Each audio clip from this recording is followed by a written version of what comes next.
All right, so last week we had the Module 1 exam, and I got a lot of grading to do. That's what I see from that. We, we had the practice tests, and I've graded some of those, and the actual test, I've only got a couple of those graded because all of my classes had tests last week. So I ended up with, you know, a bunch of grading that needed to be done. So I've been working through those, and I'll hopefully get to those in the next day or so. I hope to get all those done by today or tomorrow at the latest. So I'll be diligently working on that. But from what I've seen so far, the ones I have graded, you guys are understanding very well. We did not have a lot of problem with our functions module, but now we're going to get into our polynomials and rational function model. So I will go over the first two lessons today. We have lessons 02.01, 02.02 that we are doing this week. So starts out lesson 1, defining a polynomial function. That just means a polynomial means it has many terms, right? It'll have x to the third, maybe an x and a constant, or an x to the fifth, and x to the fourth, x to the squared, and a constant, So, and it starts talking early about, in lesson 1, just the quadratic functions, because quadratics are so commonly used that we have a whole lesson just about quadratics. I'm going to put up my camera there. So, of course, the standard form of a quadratic function, as we see that, would be ax squared plus bx plus c, right? Where you have x squared is the largest term, which makes it a quadratic function. And when we graph it, it's going to look like a parabola, right? It'll look like a parabola when you graph it. If it's positive, if the a is positive, it's going to be up. If the a is negative, it'll be upside down. Okay, quadratics are nothing new to you guys. We've dealt with that. This one talks a lot about, though, this is the standard form that we see quadratics. We talk about the vertex form here. So the vertex form is a of x minus h squared plus k. And when you have it in the vertex form, then it tells us some things about it. It tells us that the point hk is the vertex.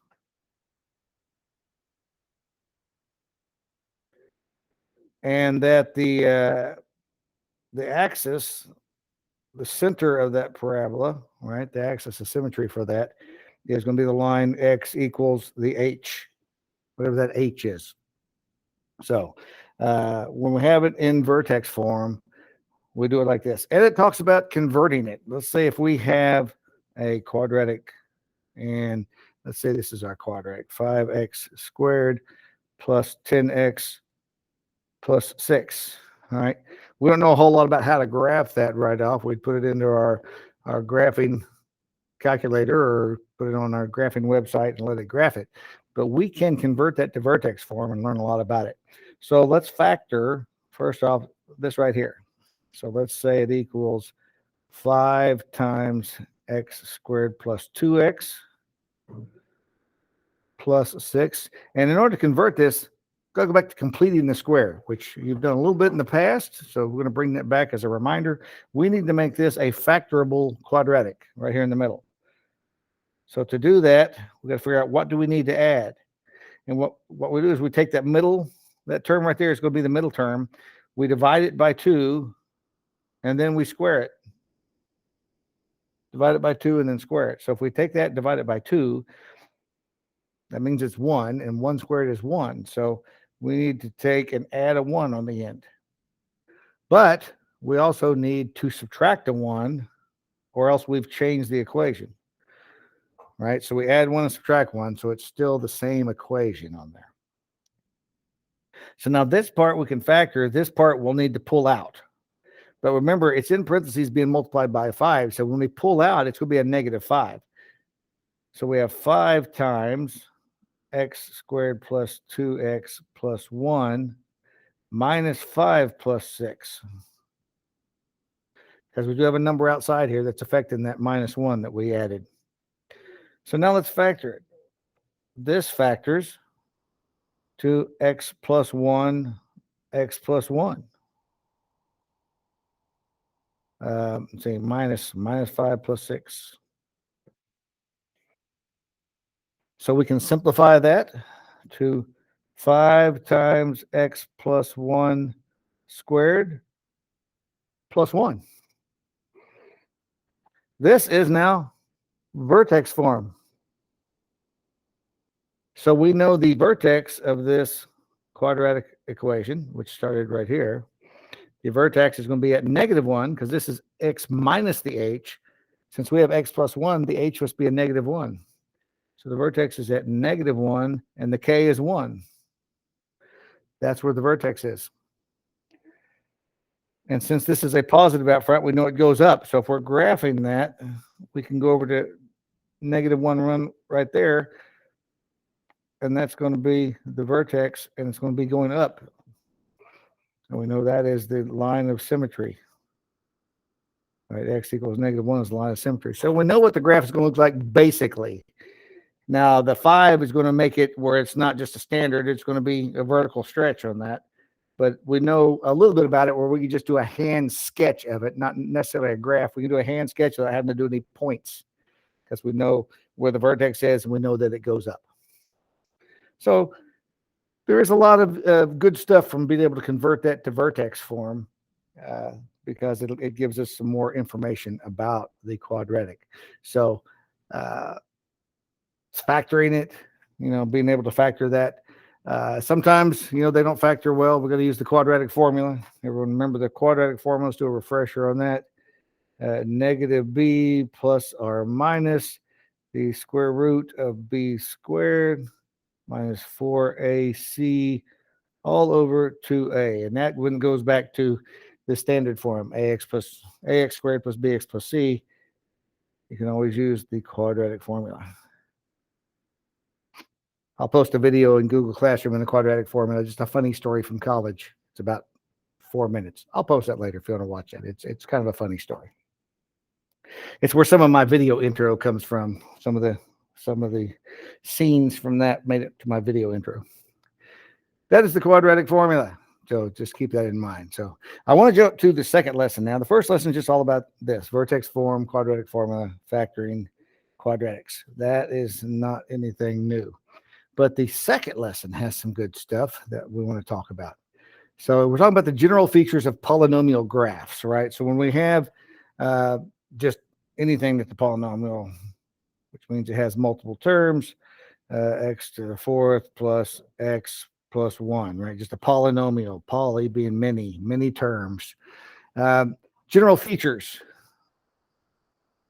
And it'll talk about this in the lesson. For one thing is they are continuous. Continuous. That's a U.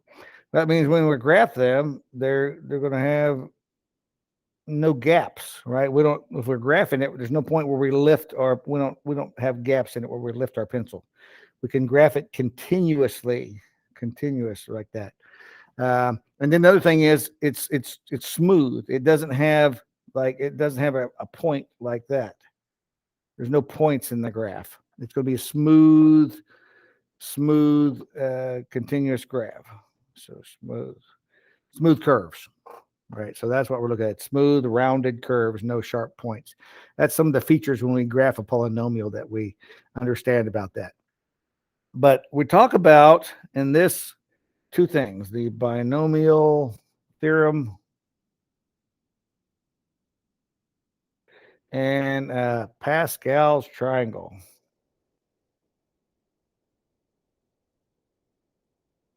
Pascal's triangle. And this basically helps us be able to take shortcuts. If we have a plus b to a power, right, some power, if we have it is 0, we know it's going to equal 1, because remember, anything to the power of 0 equals 1. If we have a plus b to the first power, that just equals a plus b, right? If we have a plus b to the second power, we'll end up, that's a plus b times a plus b, which is a squared plus 2ab plus b squared. And it gets longer and longer. You can only memorize so many of these. A to the third power plus 3ab or 3a squared b plus 3ab squared plus b to the third power. There develops a pattern in all of this. There's a pattern. And if we talk about Pascal's triangle is the triangle of that pattern. And it looks like this: 1, 1, 1, 1, 2, 1, 1, 3, 3, 1, 1, 4, 6, 4, 1. And we can continue this because each row is made up by, you put a 1 up front, you put a 1 at the end, and then the middle ones are adding those two together. 1 plus 2 is 3, 2 plus 1 is 3, 1 plus 3 is 4, 3 plus 3 is 6, 3 plus 1 is 4.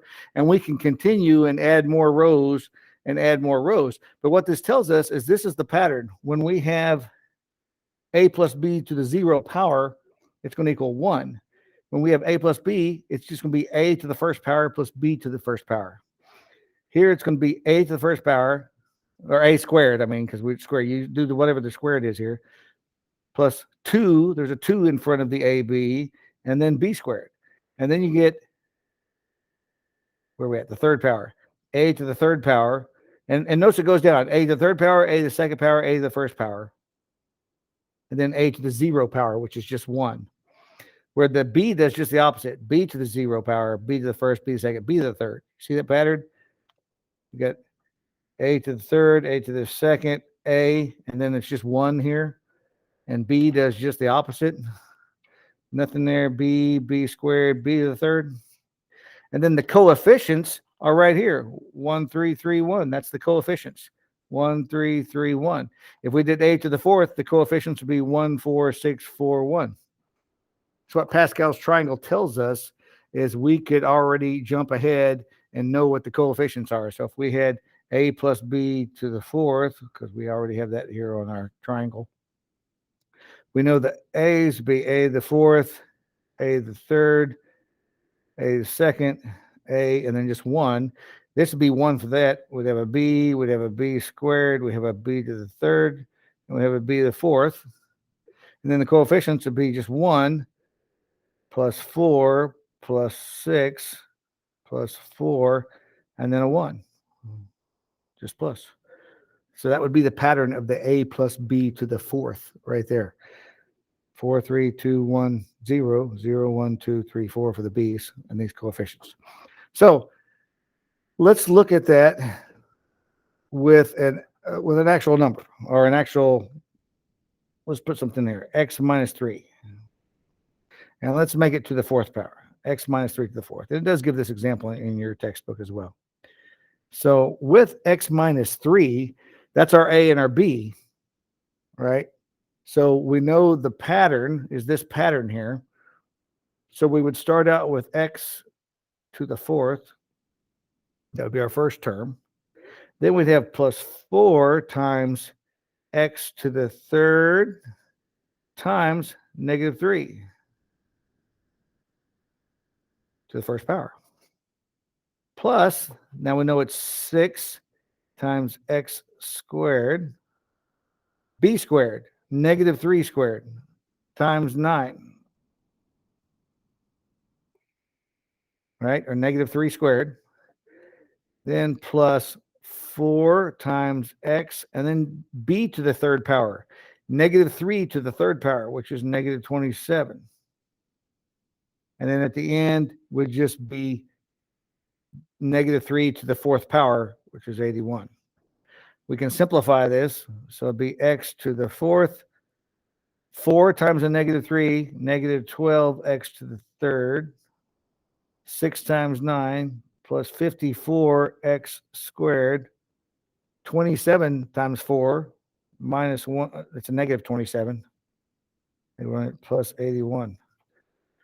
So Pascal's triangle is a shortcut for us to do x minus 3 to the fourth power. Instead of writing x minus 3 4 times and doing all the distributing and multiplying everything times each other, and eventually, after several lines of math, we would get to this.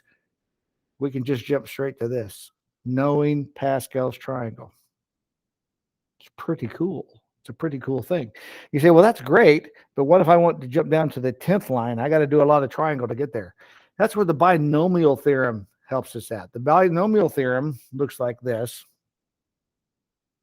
NCR. Okay, I'll explain this in a second. It goes in apostrophe, exclamation, R exclamation, N minus R exclamation, right?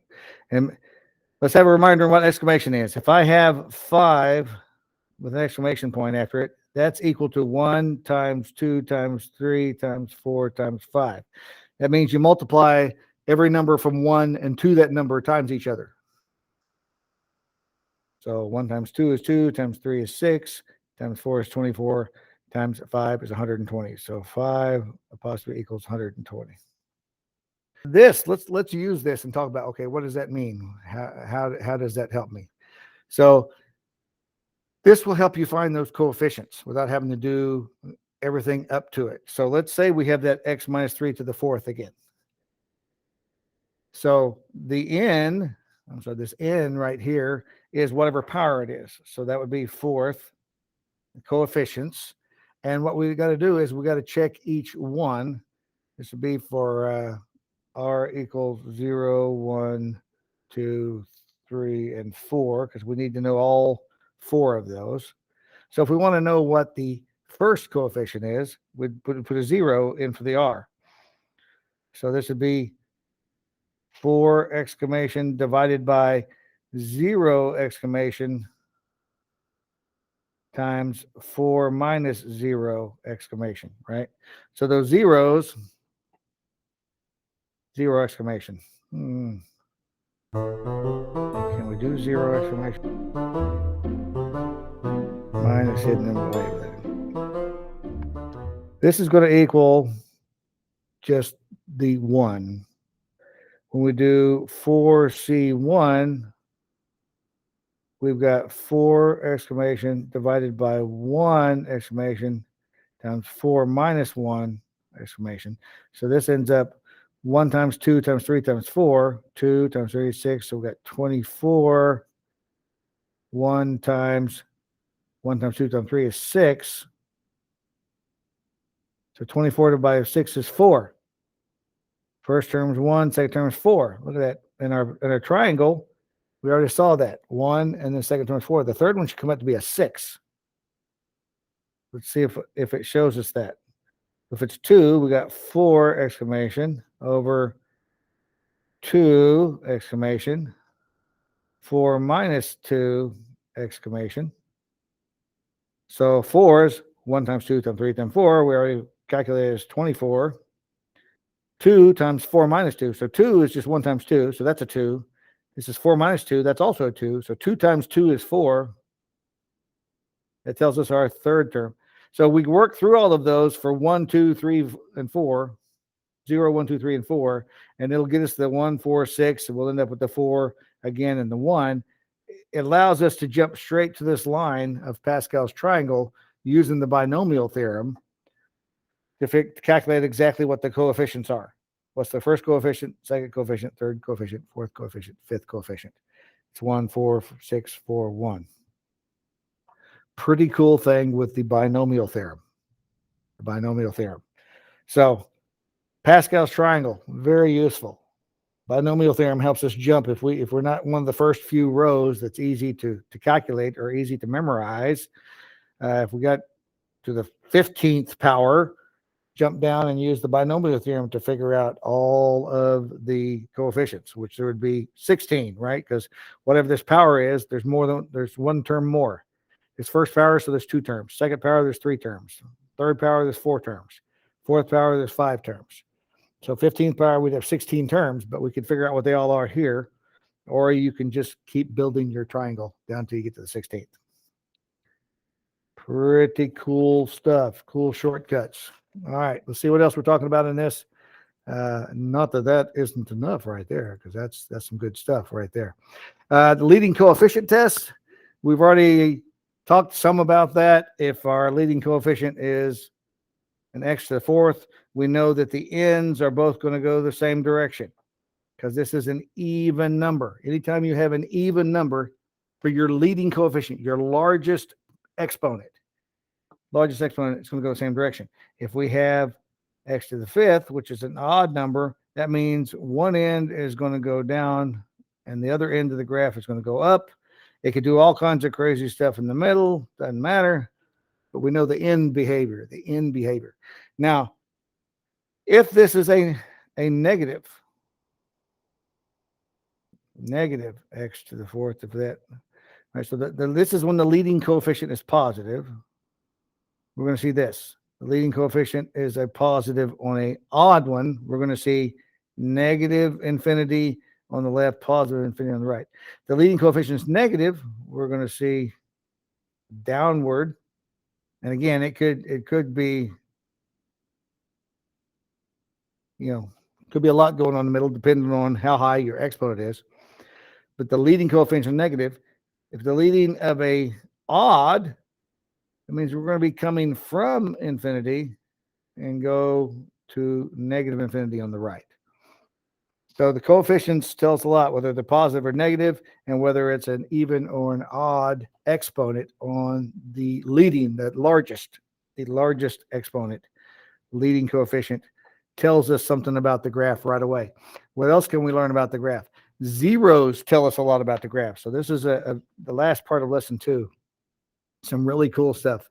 Let's say we've got a polynomial, and after we factor it, let's say we factor this polynomial, and we find out that the factors are x minus 1. We got 2 of those, and we also have x plus 2, x plus 2, x plus 2. What I found out is, this was an x to the fifth. The original equation was x to the fifth. And when I factored it, I got all the way down to where I just had x down to its basic factors, x plus 1s and x minus 1s and x plus 2s. So here's what I know when I graph that. I'm going to pull up a graph paper here. Here's what I know when I graph that. We know this is the same as x minus 1 squared. Don't want it to look like a plus. X minus 1 squared and x plus 2 to the third power. And leading coefficient would be a positive because we don't have a negative coefficient anywhere. All we have is x's. They're all positive ones. So we know that this end of the graph is going to go down. This end of the graph is going to go up because it's odd. This was an x to the fifth, and it's a positive. So we could sketch a graph of this knowing just this information.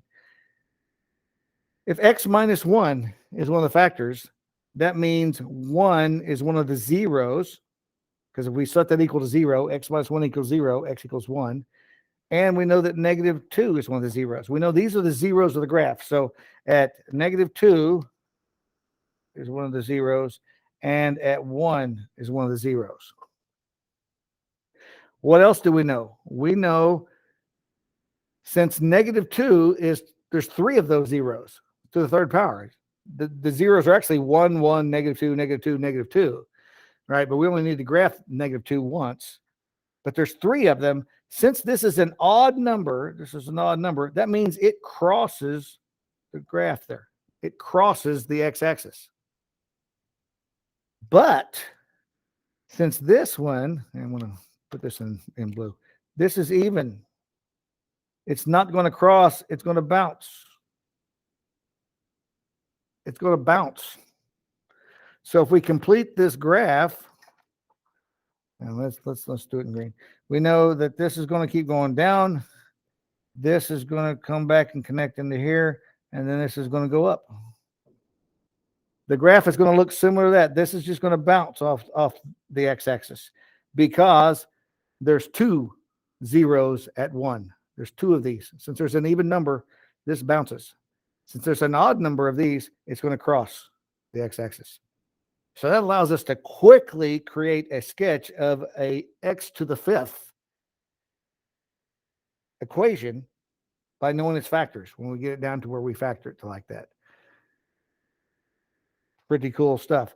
If we have, let's see, they give an example in the book is 2x to the fifth minus 6x to the fourth plus 4x to the third.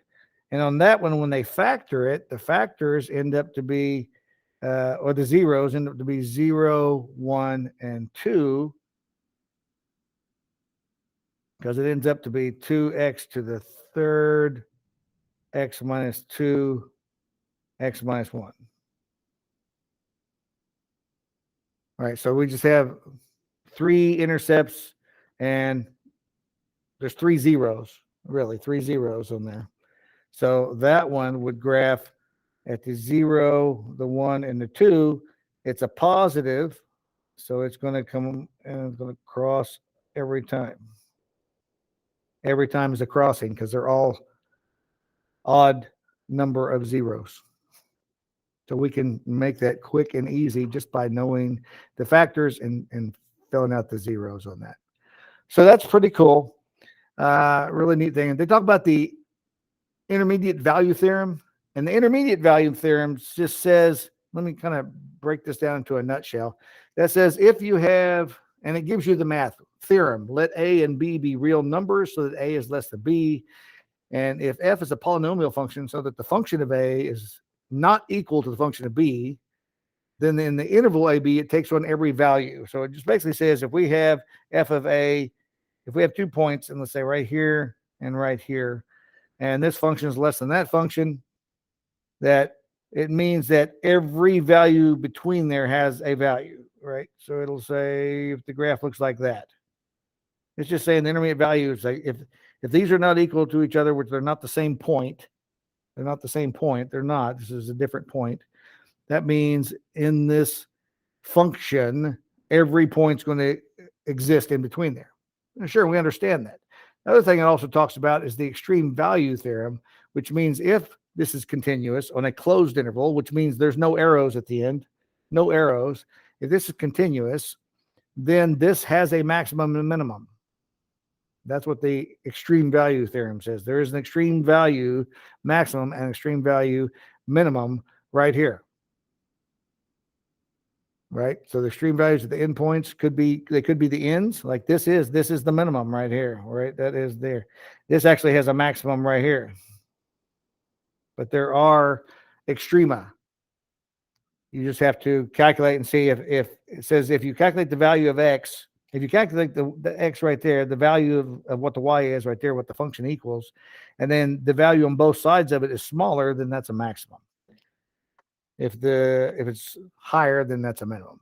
So that is the we take some test values and you test both sides and determine what's the max and what's the minimum. If we graph it, it's really easy to see that. But basically, the extreme value theorem just guarantees that on a closed interval where it doesn't go to infinity, any continuous function has a maximum and minimum. Sure, that makes sense, but they actually have a theorem that guarantees that. We know for sure it would have a maximum and minimum. That makes sense. If it's a closed interval, there has to be a largest point and a smallest point for a function. So, okay, that's kind of a big top-down look at everything. I think this is one of the coolest things to get out of it is learning that we can graph things based on the zeros and knowing how many of them there are, knowing whether it bounces, whether it crosses, whether it bounces or crosses. So if I just gave you a graph and said, what is the equation for this? Let's look at that real quick. So if I gave you this graph and I said, okay, here is a graph and it's going to do this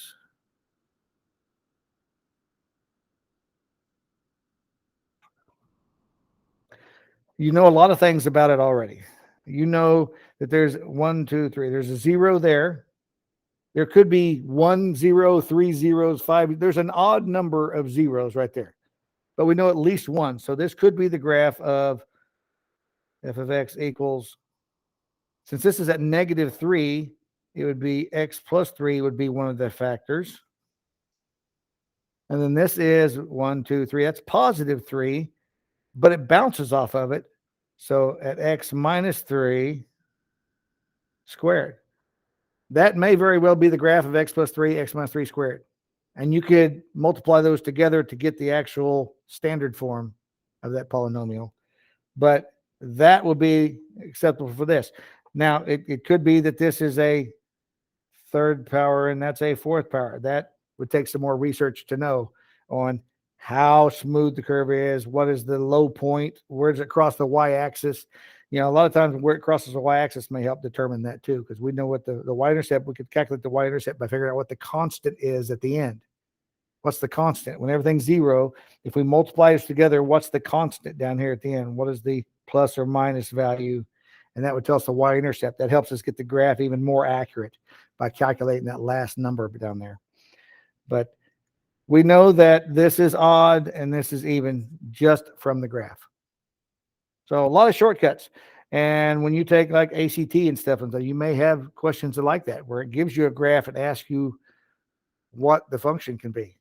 And knowing that it has to be an odd number of zeros there, 1 or 3 or 5, and that if it bounces, there's multiple zeros at 3, can help you on the ACT and those type of tests in understanding and getting that right. I know I had to take a math test to be a math teacher, and there was a question exactly like that. It wanted to know what was the function, and it just gave me a graph, and it crossed multiple times.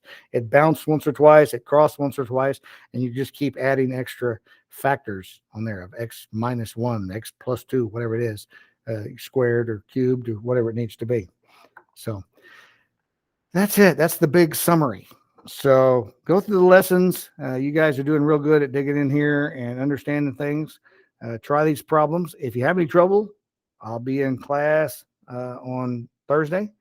I'll try to get all this graded so you'll know if your grade's below 70. No one right now is below 70, so nobody has to be here unless somebody bombed the test when I grade it. Hopefully that didn't happen. So otherwise, I'll see you next Tuesday unless you need to come by Thursday and see me. So have a great day. Let's get out of here. Word to your multiples. Math, baby. We're learning math, baby.